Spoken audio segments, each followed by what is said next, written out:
welcome back to day 2.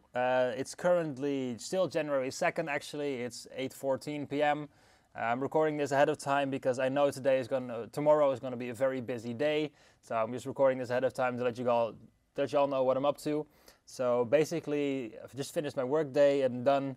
It's a lot of clients today, and tomorrow I'm going to be training hamstrings and back. So for that, I'm going to be doing hamstring curls, lying and seated ones. So different kinds of hamstring curls to hit the hamstrings differently.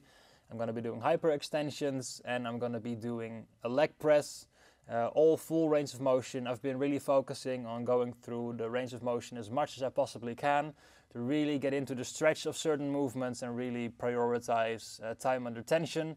So if that's something you want to try, definitely give it a go. It's been working greatly for me. My muscle soreness is through the roof, and my muscles are just doing really good, and they're responding good as well. So I'm growing, my muscles are feeling nice, and I'm also becoming more flexible because of the going through the full range of motion, because obviously your body adjusts to the range of motion, so your muscles get more flexible basically.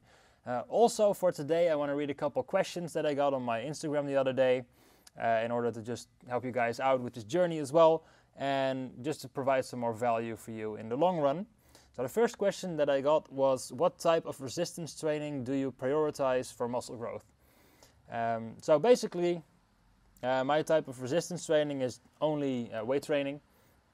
All I ever do is fitness, so bodybuilding type training. I mostly tend to use free weights, machines and cables, so I don't use barbells that often anymore. I did use barbells all the time, but for now I've been mostly focused on stuff that allows me to go through a full range of motion, like I said. So it's mostly machines, free weights like dumbbells, and maybe some cables in between. The second one was, how do you structure your workout routines to target different muscle groups? So basically, my training week starts on Saturday. That's just how it ended up. I always hit chest and triceps on Saturday, then I do legs on Sunday. Monday I hit back and biceps. Tuesday I hit shoulders and chest. Wednesday then I hit hamstrings and back, and Thursday I hit arms, and then Friday I take a day off or do some light recovery work.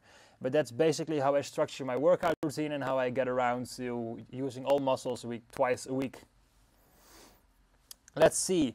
What role does nutrition play in muscle growth, and how do I approach my diet? Which is a good question. I can understand the interest because obviously I don't talk about my diet that often. This is because my diet is a bit unusual for most people. I tend to eat only twice a day, so I don't eat as often as you would probably think. Most bodybuilders eat like 6 times a day. I don't, so it's a bit of an uncommon one. And then I mostly focus on eating the same foods every single day because it works for me. I hit my protein goals, I hit my nutrition, like my minerals, vitamins, all those kinds of things. I all hit those in a day. So I tend to eat mostly the same.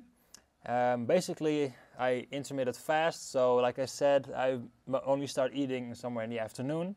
So I eat around 2 p.m. and then 12 to 2 p.m. and then I mostly tend to eat at like 8 or 9 p.m. again, and then I don't eat anything until it's 2 p.m. again, for example. And I mostly tend to eat something like pasta-ish, like noodles or those kinds of things, sweet potatoes, bell peppers, spinach, tomatoes. I tend to have like alfalfa, I think, which is something like, I don't know what it's called in English, but it's called alfalfa here, so just Google it, whatever, it's there. I throw it in there as well, some eggs, those kinds of things, and I just combine all of that in like a big giant bowl, and this way I hit my protein target very easily.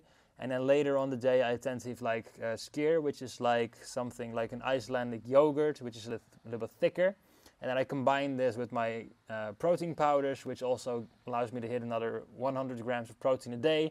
So this way I can easily hit over 200 grams of protein every single day while staying in shape and keeping my calories low enough in order to actually stay healthy. And those are kind of the things that I eat in a day, and I tend to almost do that every single day. Sometimes I vary, but this is mostly what I eat on a daily basis, so I hope that answers your question. Let's see, how do I balance intensity and recovery so you don't overtrain? Good question. Actually, I'm not the firmest believer in overtraining because I think overtraining is a bit of an exaggerated thing. Most people will never ever overtrain because they don't train hard enough in the first place. So I don't think it's fair to just assume that someone's going to overtrain. That being said though, I focus on my sleep a lot. I always sleep 7 hours a night, and if I don't, then I try to take a power nap somewhere during the day, so I end up still getting my 7 hours. I'm very, very, very strict on my sleep, so basically I just go to bed at before 11. I always sleep at like 10:30, and I don't care what happens, I'm going to bed. Whatever happens, I'm just going to bed. So I'm very strict about that, and then I always wake up at the same time as well. So my basically my circadian rhythm, so my biological clock is set and it always works. And this way I always sleep around 7 hours every single night, and where I can, I take a little power nap throughout the day if there's an option to, and otherwise I've still already got my 7 hours of sleep. So this is kind of how I balance it. I mainly focus on sleep and hitting my protein every single day. Let's see, are there specific compound exercises that I think are most effective? Yes, there are. I think there are a couple that should always be a staple in your training routine. Any type of bent over row should definitely be in your routine. It's great. Pull-ups are one as well. Bench presses, dumbbell presses, those bench press basically, dumbbell bench press or barbell bench press, both are fine. Dips should definitely be in there. Squats, of course. Lunges should definitely be in there, Bulgarian split squats. These are movements that I personally find to be most effective, and I just think that they should be in every single muscle training program if you want to really focus on your compounds. Those are the ones you should do. If you only had to pick like 2 exercises for your back, definitely do bent over rows and pull-ups. If you had to pick 2 for your chest, definitely just do an incline dumbbell press and dips. And if you had to pick 2 for your legs, definitely just do lunges and squats. Then you're good. So I definitely think that there's a lot of gains to be made just doing those exercises. That being said though, compounds are easier to basically fuck up your form. So please make sure to do it properly, be safe, and don't overload the weights because you still need to have a back when you're 40. So keep that in mind and then you should be good. So that's basically the questions that I got for now. I'm going to answer some more throughout this whole journey.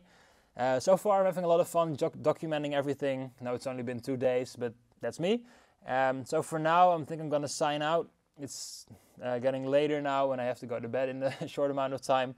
So I have 2 hours left before I have to go to bed. So I think I'm going to call it quits for now. So I've pre-recorded this, so don't judge me for it.